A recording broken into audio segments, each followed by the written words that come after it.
Hello everybody, I'm Chris Sims from ComicsAlliance.com, and if you think you know comics, here's a dozen facts you might not know about the Avengers. Now I'm going to go ahead and assume that you're all familiar with the lineup from the movie, probably because it made all the money in the world. But Captain America, Thor, Iron Man, the Hulk, the Black Widow, and Hawkeye have a lot more going on than just the characters you see in the movie. In fact, most of those superheroic identities have been held by other characters over the years. So let's start with Captain America. As you saw in Captain America: The First Avenger, Steve Rogers represents the first successful product of the Super Soldier Serum and the Vita Rays. The key word there is first successful. As revealed in a 2003 miniseries called The Truth, there was actually testing done on a black soldier named Isaiah Bradley.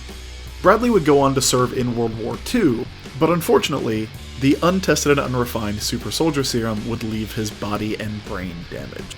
After Steve Rogers went missing, there were a few more attempts at creating another Captain America, and guess what? They did not go well.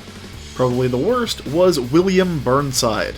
Burnside starred in a brief and ill-fated revival of Captain America in the 50s before Cap showed back up in Avengers number 4, completely ignoring that there had actually been Captain America stories after World War II. It was later revealed that Burnside had taken on the identity in the 50s in order to fight the scourge of communism, but the treatment of the Super Soldier Serum caused him to be dangerously paranoid, and he ended up becoming the Grand Director of a neo-Nazi organization, which is about as bad as Captain America can go.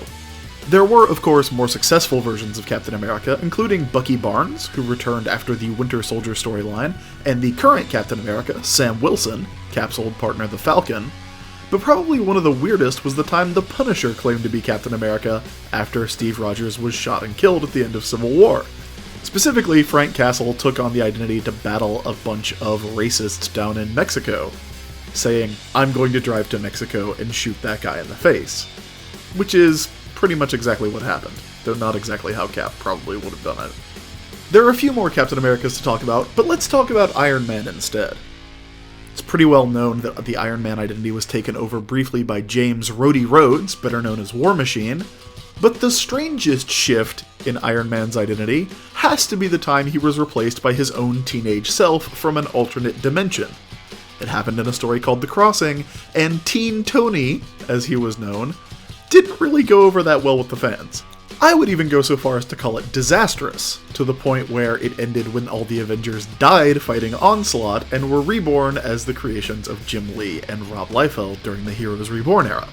Teen Tony was more or less glossed over, although when the real Tony Stark came back in Heroes Return, it was mentioned that he remembers 3 childhoods. His original childhood, the childhood of Teen Tony, and the childhood of the Heroes Reborn universe. Just in case you wonder why Tony Stark drinks.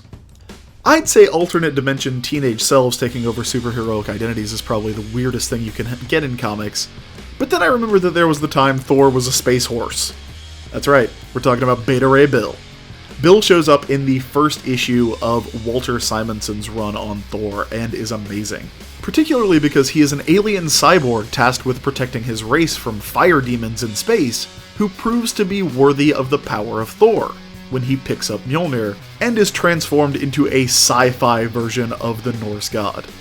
Thor and Beta Ray Bill would battle it out to determine who was the true Thor, but eventually they became friends, and Bill got his own hammer, Stormbreaker. Of course, Thor would later be replaced by a man named Eric Masterson, not to be confused with the award-winning pornographic actor of the same name, who gained the power of Thor after saving the original's life in space. A lot of this stuff happens in space, guys. A lot of this stuff happens out in space.